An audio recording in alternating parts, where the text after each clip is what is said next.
Cycle സവാരിയെ പറ്റി 10 വാചകം എഴുതാൻ പറഞ്ഞത് എഴുതിയോ? എഴുതി സാർ. ഇതാ. ഞങ്ങൾ രണ്ടാളും കൂടി സൈക്കിളിൽ ചന്തയ്ക്ക് പോവുകയായിരുന്നു. വളവ് തിരിഞ്ഞപ്പോൾ സൈക്കിൾ ഒരു മീൻ വിൽപ്പനക്കാരിയുടെ പിന്നിൽ ഇടിച്ചു. ഇത് 2 വാചകമേ ആയുള്ളല്ലോ.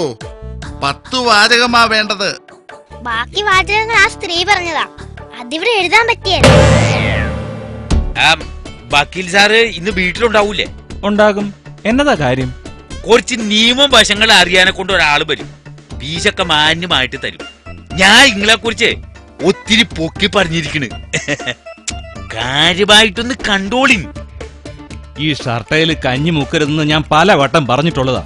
കന്നുകാലികൾ പുറകെ നിന്ന് മാറുകയല്ല, അറിയാവോ? അതിനിവിടെ എവിടെ കഞ്ഞി വെള്ളിരുന്നിട്ടാ? അപ്പാ, കാതറിക്ക പറഞ്ഞ കക്ഷി വരുന്നുണ്ട്. വരണം സാർ, അകത്തോട്ടിരിക്കാം.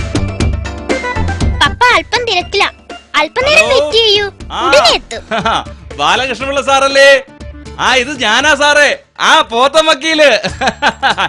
പിന്നെ ഈ സാറിന്റെ കേസ് എന്താ ചെയ്യേണ്ടത്? അപ്പീൽ കൊടുത്തേക്കട്ടെ? ശരി ശരി ശരി. പപ്പ മദ്രാസിൽ നിന്ന് ജയലളിത വിളിച്ചിരുന്നു.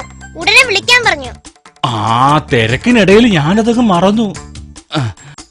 ഹലോ, വണക്കം. ജയാമാ, സൗഖ്യമാ? உங்க கேஸ் நான் படிச்சுட்டே இருக்கேன்.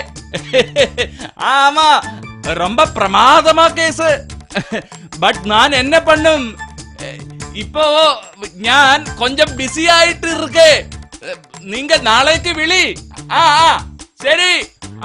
Okay okay okay. നേരം വെളുത്ത തുരുതുരാ കോളാ. വലിയ കക്ഷികളായതുകൊണ്ട് അറ്റൻഡ് ചെയ്യണേ. ഇപ്പം വരും സാർ, അല്പം വെയിറ്റ് ചെയ്യേ. ഹലോ, ബാംഗ്ലൂർ അല്ലേ? കണ്ണപ്പയാണോ? ഇത് ഞാനാ, പോത്തൻ വക്കീല്. അതെ അതെ അതെ. പിന്നെ ഈ കൊലക്കേസിൽ നിങ്ങളെ വെറുതെ വിട്ടു. Okay okay okay. പിന്നെ ഇതൊക്കെ എന്റെ ഒരു ജോലിയുടെ ഭാഗമല്ലേ? ശരി ശരി ശരി ശരി. ആന്റിപ്പറ്റി കൊലക്കേസ് കേട്ടിട്ടില്ലേ? അതാ. അതെ, എനിക്ക് ഇത്തിരി തിരക്കുണ്ട്. അതിനെന്താ, വന്നോളൂ വന്നോളൂ. ഈ തിരക്ക് ഇവിടെ എന്നും പതിവുള്ളതാ. കൺസൾട്ടിംഗ് ഫീസ് 500 രൂപ ചോദിക്കണമെന്ന് പറഞ്ഞിട്ടുണ്ട്. ഫീസ് കിട്ടുമ്പോ കൊട മേടിക്കാന്ന് പപ്പ സമ്മതിച്ചു. ഇരിക്കണം. കേസ് എന്താണാവോ? അത് ഫോൺ നോക്കാതെ പറയാൻ പറ്റിയല്ല. ഫോൺ നോക്കാതെയോ? കോടതിയിലെ കേസിന്റെ കാര്യത്തിനല്ലേ വന്നത്? ഈ ഫോൺ കേടാണെന്ന് അറിയിച്ചിരുന്നു. അത് നന്നാക്കാൻ വന്നേ.